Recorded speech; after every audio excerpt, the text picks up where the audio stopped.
OK, Jessica King there. Well, staying with young people for now. Next week, we'll see many children start either a new school in the capital, with some having moved house over the summer holidays, or others going from primary to secondary. It can be an anxious time for all of those involved. So let's get some tips now from Mark Maclaine, who is the founder of the online site Tutorfair, which is a network of tutors in the capital. Thank you for coming in. We've all been there. We've all had to make that leap from primary to secondary, and for some people it goes well, but for others it can really be a difficult time. Yeah, it is. It is. I mean, the big thing I say to parents is that jump is everything to those kids. They have no other sort of experience, so I guess that is it's life-changing for them. So you could see why they might be quite stressed out, and why parents then get stressed out as well. So how do parents deal with the attitude, I'm just not going, I don't want to go, no, it's not happening, I'm not doing this? How would you kind of advise a parent who might be facing that?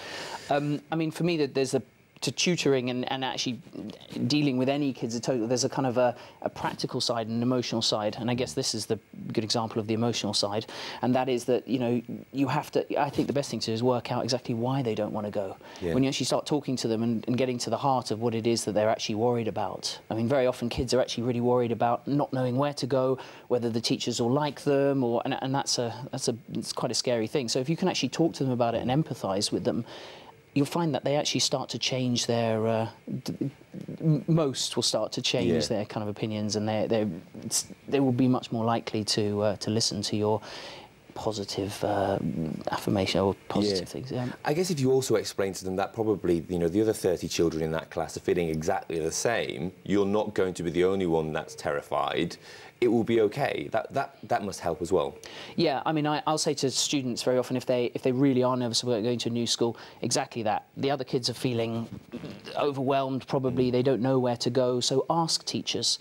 You know, find out where you need to go. They'll expect you don't know. And also, maybe, and this has worked for a lot of my most nervous students, is find another kid who's really nervous and see if you can look after them.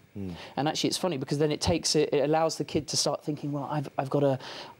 OK, I'm going to look out for someone who they find. So even if they don't, in the end, do that, at least they're not focusing on themselves so much and their own fear. Yeah. I touched on your organisation as well, because it does something quite interesting in terms of it isn't just all take when it comes to the financial side, because tutoring is expensive. Just talk us through how your system works. So for every kid who pays, we help a child who can't afford it. So we work with a lot of inner-city schools with a high proportion of children on free school meals, and do exactly that. I mean, as I said, that, you know, there's the practical side to tutoring, the emotional side.